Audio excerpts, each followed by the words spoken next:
আজ আরও একটা স্পেশাল বার্থডে ব্লগ, তার সঙ্গে বৌদির এই হাঁড়ি চেটে খাওয়ার গল্পটাই তোমাদের সঙ্গে শেয়ার করব।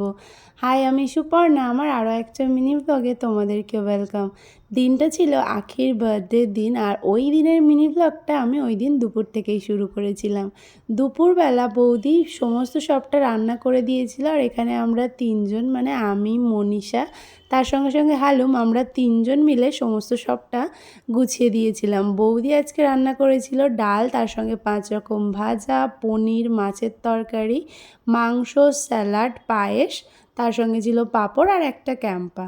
তারপরে ওকে সবাই এখানে একটু পায়েস খাইয়ে দিয়েছিল। তারপরে আখি খাওয়া দাওয়া করছিল। সন্ধেবেলা হচ্ছিল প্রচণ্ড বৃষ্টি, কিন্তু বৃষ্টি হলেও তো কিছু করার নেই, কেক তো আনতে যেতেই হতো। তাই আমি আর বিজয়দা মিলে চলে গিয়েছিলাম আমাদের বাদুড়িয়ার মনজিনিসে। ওখান থেকে কেক নিয়ে বাড়ি এসে রেডি হয়ে নিয়েছিলাম, আর এদিকে সুন্দর করে ডেকোরেশনও কিন্তু কমপ্লিট হয়ে গিয়েছিল। এই ছিল হচ্ছে আমাদের বার্থডে গার্ল। আমাদের বার্থডে গার্লকে কেমন লাগছিল অবশ্যই কমেন্টে জানিও। তারপরে চলছিল এখানে মোস্ট ইম্পর্ট্যান্ট পার্ট, মানে যেটা হচ্ছে ফটোশ্যুট। ওটা ছাড়া তো সব কিছুই ইনকমপ্লিট থেকে যায়। তো এখানে সবাই চলে এসেছিলো, আর একে একে চলছিল আমাদের সবার ফটোশ্যুট করার পর এখানে আখি কেক কাটিং করে সবাইকে একে একে খাইয়ে দিচ্ছিল।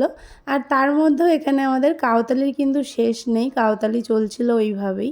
সব শেষে বৌদি এখানে সবাইকে দিয়েছিল পায়েস আর কেক খেতে, আর সবাইকে প্লেটে খেতে দিলেও বৌদি কিন্তু সব শেষে পায়েসটা হাঁড়ি ধরেই খাওয়া শুরু করে দিয়েছিল।